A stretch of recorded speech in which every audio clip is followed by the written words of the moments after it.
What if your AI agent could manage your YouTube channel for you? Let me show you how to connect it.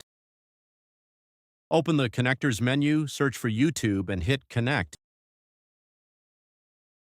You'll be redirected to Google's sign-in page.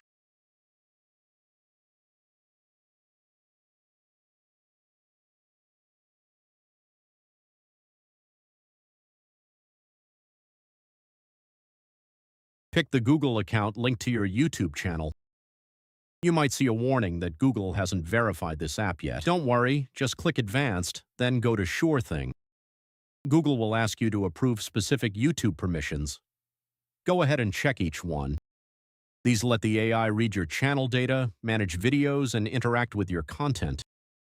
Once they're all selected, hit Continue, and just like that, the connection is confirmed. YouTube is now linked to your AI agent. From here, your AI can pull channel stats, manage uploads, and handle your YouTube workflow automatically.